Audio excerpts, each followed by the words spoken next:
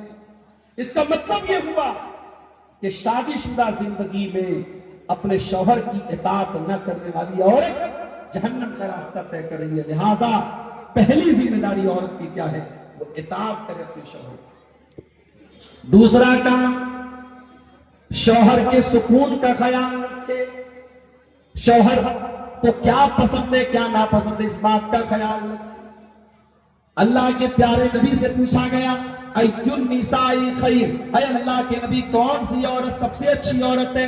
آپ نے فرمایا التی تسرہ اذا نظر، جب شوہر دیکھے تو خوش ہو جائے، وتطیعہ اذا امر، اور شوہر جب کسی بات کا حکم دے تو بیوی مانے، ولا تخالفہ فی نفسها ومالہ بما یکرہ، اور شوہر کے مال کے سلسلے میں اور اپنی عزت و آبرو کے سلسلے میں کوئی ایسا کام نہ کرے جو شوہر کو ناپسند ہو۔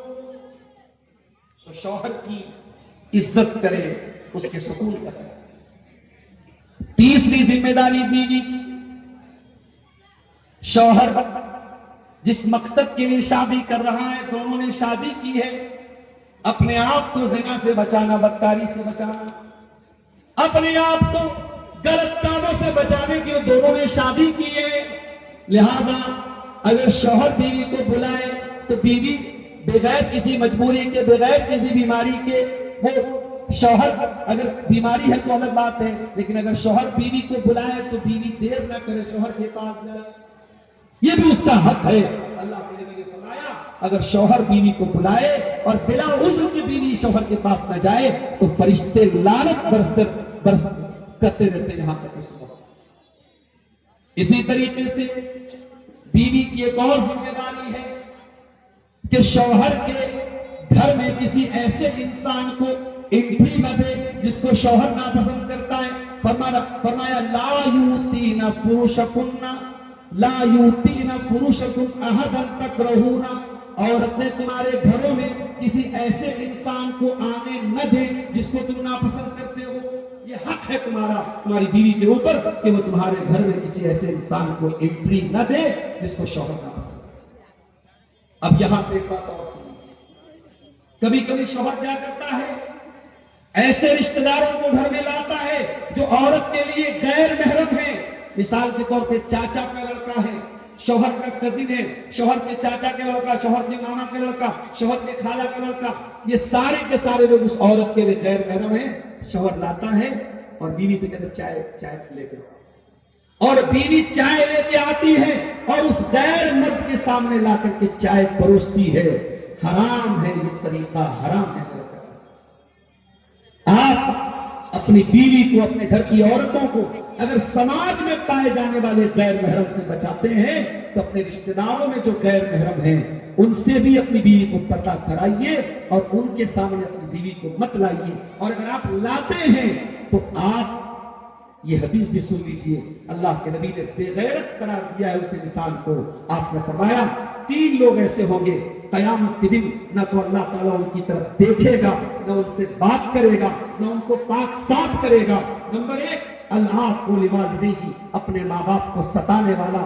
نمبر 2 المرأة المترجلہ، مردوں کی طرح چال ڈھال اپنانے والی عورت۔ اور نمبر 3 الدیوث، وہ بے غیرت مرد الذی یقر فی اہلہ الخبث، جس کے گھر میں گندگی ہو رہی ہو، بے حیائی ہو رہی ہو، بے پردگی ہو رہی ہو اور اس کو کوئی فرق نہیں۔ تو اگر شوہر بیوی کو سے بے پردگی کروائے، بے غیرتی کروائے تو کان کھول کے سن لو، شوہر کی ہر بات بیوی کو نہیں ماننا ہے۔ اگر شوہر کی کوئی بات ایسی ہے، چاہے اس کا تعلق میاں بیوی کے آپس کے تعلق سے بھی، میاں بیوی کے تعلقات کے سلسلے میں بھی، اگر شوہر پریشر کر کے فورس کر کے کوئی ایسا کام کرنے کو بولے تو اسلام کی نظر میں غلط ہے، جو شریعت کی نظر میں غلط ہے، تو بیوی کو بات نہیں ماننی ہے۔ کیوں؟ اس لیے کہ اللہ کے نبی نے فرمایا لا طاعۃ لمخلوق فی معصیۃ الخالق، اللہ کو ناراض کر کے، اس کی نافرمانی کر کے کسی مخلوق کی بات کو نہیں ماننا ہے۔ شوہر کی عزت اپنی جگہ ہے، شوہر کا احترام اپنی جگہ ہے، مگر شوہر کی ناجائز اور غلط بات بیوی نہیں ماننا۔ اسی طریقے سے بیوی کی ایک اور ذمہ داری ہے، شوہر کے مال کو بے دریغ خرچ نہ کرے۔ اپنے حق بھر کا پیسہ لے سکتی ہے، لیکن اس کا مطلب یہ نہیں ہے کہ جب مودی جی نوٹ بندی کراتے ہیں، مہیلاؤں کے گھروں سے لاکھوں روپے برآمد ہوتے ہیں جو انہوں نے اپنے شوہروں کی جیب سے چرائے۔ اس کا مطلب یہ ہوا کہ شوہر کو بتائیں بغیر عورتیں بہت سارا پیسہ چرا لیتی ہیں سیونگ کے نام پہ، یہ غلط ہے، مناسب نہیں۔ ہاں، اگر آپ کو یقین ہے تھوڑا بہت پیسہ میں شوہر کی پاکٹ سے لے رہی ہوں اور شوہر ہی کے لیے، پریوار ہی کے لیے لے رہی ہوں تو الگ مسئلہ ہے، یا شوہر آپ کی ضروری چیزوں کو نہیں دے رہا ہے، حق ادا نہیں کر رہا ہے، تو وہاں پہ آپ لے سکتی ہیں۔ لیکن اتنا زیادہ پیسہ لے لینا، مال لے لینا کہ شوہر کی زندگی پریشانی میں آ جائے، یہ بالکل بھی مناسب نہیں ہے۔ تو یہ کچھ ذمہ داریاں ہیں جو بیوی کے اوپر شوہر کی۔ شوہر کی کیا ذمہ داری ہے؟ شوہر کی پہلی ذمہ داری، قرآن کہتا ہے وَعَلَى الْمَوْلُودِ لَهُ رِزْقُهُنَّ وَكِسْوَتُهُنَّ بِالْمَعْرُوفِ۔ بچے کے باپ کی ذمہ داری ہے بچے کی ماں کو کھلانا، پلانا، پہنانا۔ اپنی بیوی کو نکاح کر کے لائے ہو، روٹی، کپڑا، مکان آپ کو دینا پڑے گا، آپ کی ڈیوٹی ہے، آپ کی ذمہ داری ہے۔ اور جب نکاح کرو تو مہر بھی بیوی کا دے دو۔ وَآتُوا النِّسَاءَ صَدُقَاتِهِنَّ نِحْلَةً، قرآن کہتا ہے اپنی عورتوں کو مہر دے دو خوشی خوشی۔ ہمارے بنارس میں پہلے کے زمانے میں 32.5 روپیہ مہر ہوتا، ابھی تھوڑا لوگوں نے بڑھا دیا ہے، ابھی 100 گرام چاندی مہر دی جاتی ہے۔ پرسوں میں حدیث پڑھا رہا تھا مدرسے میں بچوں کو، اللہ کے نبی نے اپنی بیویوں کو جو مہر دیا تھا 12.5 اوقیہ چاندی دیا تھا۔ 12.5 اوقیہ چاندی تقریباً 1.5 کلو ہوتی ہے، اور 1.5 کلو چاندی کا جو ریٹ میں نے کرنٹ میں پتا کیا 2.25 لاکھ روپیہ۔ یعنی اللہ کے نبی نے اپنی بیویوں کو اس زمانے کے حساب سے جو چاندی دی تھی آپ نے مہر میں، آج کی کرنٹ ویلیو کیا ہے؟ 2.25 لاکھ روپیہ۔ اس لیے مہر کی رقم بہت زیادہ بھی نہیں ہونی چاہیے جو آپ دے نہ سکیں، اور اتنی کم بھی نہیں ہونی چاہیے کہ ہنسی مذاق بن کے رہ جائے۔ مہر انسان کو اپنی حیثیت کے مطابق دینا چاہیے۔ اور اگر آپ کے پاس کچھ بھی نہیں ہے تو نبی اکرم کے دور میں ایسا بھی ہوا، ایک عورت آتی ہے نبی اکرم کے ساتھ نکاح کرنے کی خواہش ظاہر کرتی ہے، اللہ کے پیارے نبی اس میں دلچسپی کا اظہار نہیں کرتے کہ مجھے شادی کی ضرورت نہیں ہے، وہ کہتی ہے کسی اور سے میری شادی کرا دیجئے۔ ایک صحابی کہتے ہیں اللہ کے نبی میں شادی کرنے کو تیار ہوں۔ آپ نے پوچھا ہے تمہارے پاس کچھ مہر میں دینے؟ اچھا، آج الٹی بات ہے، آج لڑکے والے لڑکی والوں سے پوچھتے ہیں تمہارے پاس دینے کے لیے کیا ہے۔ نبی کے دور میں لڑکے سے پوچھا جاتا تھا تمہارے پاس دینے کے لیے کیا ہے۔ صحابی نے کہا ہے اللہ کے نبی میرے پاس صرف میرا ازار ہے، میری لنگی ہے اور کچھ نہیں۔ آپ نے فرمایا جاؤ تلاش کرو، اگر لوہے کی انگوٹھی ملے تو وہی دے دینا تمہیں۔ صحابی نے تلاش کیا، تلاش کر کے آئے، کہا اللہ کے نبی لوہے کی انگوٹھی بھی نہیں ملی۔ آپ نے فرمایا اچھا یہ بتاؤ حل معک شیء من القرآن، کچھ قرآن یاد ہے کیا؟ کہا کہ ہاں اللہ کے نبی مجھے فلاں فلاں سورت ہے۔ قرآن کے حافظوں کو ہلکا سمجھنے والوں، قرآن کے علماء کو ہلکا سمجھنے والوں، سائنس کے ٹیچر کی ٹیوشن فیس 5,000، میتھ کے ٹیچر کی ٹیوشن پڑھانے والے ٹیچر کی فیس 3,000، اور قرآن پڑھانے والے مولوی کو 500 روپیہ دے کے بھی احسان جتاتا ہے، مولوی صاحب کچھ کم کر دیجیے۔ قرآن کی قیمت تو نہیں طے ہو سکتی میرے بھائی، قرآن کی کوئی ویلو تو نہیں طے ہو سکتی. اب تیری نظر میں سائنس کے ٹیچر کا مقام اونچا ہوگا. میں سائنس کے ٹیچروں کو ڈیگریڈ نہیں کر رہا ہوں، ٹھیک ہے، سماج میں ان کا بہت بڑا یوگدان ہے، میتھ کے ٹیچروں کا بہت بڑا یوگدان ہے، لیکن اللہ کی قسم قرآن پڑھنے والے کا جو مقام ہے اور قرآن پڑھانے والے کا جو مقام ہے وہ دنیا کے کسی اور ٹیچر کا نہیں ہو سکتا. اور یہ بات میں نہیں کہہ رہا ہوں، یہ بات جناب محمد رسول اللہ صلی اللہ علیہ وسلم نے فرمائی ہے. خیرکم من تعلم القرآن وعلمہ، تم میں سب سے بہترین انسان وہ ہے جو قرآن کو سیکھتا اور سکھاتا ہے. آپ نے فرمایا کیا قرآن تم کو یاد ہے؟ کہا اللہ کے نبی قرآن یاد ہے. آپ نے فرمایا زوجتکھا بما معک من القرآن، جو قرآن تجھ کو یاد ہے اسی کو میں نے مہر بنا کے تیرا نکاح کر دیا. پتہ یہ چلا کہ مہر میں علم کو بھی مہر بنایا جا سکتا ہے. اگر شوہر کے پاس کوئی ایسا علم ہے جو بیوی کے پاس نہیں ہے اور نکاح میں یہ طے ہو جائے کہ شوہر وہ علم اپنی بیوی کو دے دے گا تو یہ علم بھی مہر بن سکتا ہے. تو شوہر کا ایک بہت بڑا اس کی ذمہ داری اور بیوی کا بہت بڑا حق شوہر کے اوپر کیا ہے؟ بیوی کو اس کا مہر. تیسری چیز، بیوی کو خوش رکھے، اتنا خوش رکھے، اتنا خوش رکھے. اللہ کے نبی سے شادی ہوئی حضرت عائشہ کی، کچھ دنوں کے بعد آپ سفر پہ گئے. صحابہ سے آپ نے فرمایا تم لوگ تھوڑا آگے نکل جاؤ. صحابہ آگے نکل گئے. آپ نے فرمایا اے عائشہ چلو ہم دونوں دوڑ کا مقابلہ کرتے ہیں، ریس لگاتے ہیں، دیکھتے ہیں کون آگے بڑھتا ہے. حضرت عائشہ فرماتی ہیں میری نئی نئی شادی ہوئی تھی، وزن میرا کم تھا، دبلی پتلی تھی. جب میں دوڑنے لگی اللہ کے پیارے نبی پیچھے رہ گئے اور میں آگے نکل گئی، میں جیت گئی. میں اس ریس کے مقابلے میں آگے بڑھ گئی اور مجھے بہت ہنسی آئی. میں نے بہت مذاق بنایا اللہ کے رسول کا کہ دیکھیے میں نے تو آپ کو شکست دے دی، میں آگے نکل گئی. کچھ دنوں کے بعد جب دوسری مرتبہ ایک سفر میں اللہ کے نبی گئے اور آپ کی عادت تھی سفر پہ جانے کے پہلے آپ پرچی ڈالتے تھے، قرآن دازی کرتے تھے اور جس بیوی کا نام آتا تھا اس کو لے کے جاتے تھے. اس مرتبہ بھی حضرت عائشہ کا نام نکلا. آپ ان کو لے کے گئے اور راستے میں ایک جگہ جب آپ نے سناٹا دیکھا صحابہ سے آپ نے کہا تھوڑا آگے نکل جاؤ اور آپ نے کہا عائشہ چلو آج ہم لوگ ایک بار پھر ریس لگاتے ہیں. حضرت عائشہ کہتی ہیں اس مرتبہ جب ریس ہوئی اور ہم دونوں جب دوڑنے لگے اس مرتبہ میں تھوڑی فربا ہو گئی تھی، تھوڑی موٹی ہو گئی تھی، تھوڑی میرے بدن میں چربی آ گئی تھی. میں ویسا نہیں دوڑ پائی جیسے پہلے دوڑتی تھی.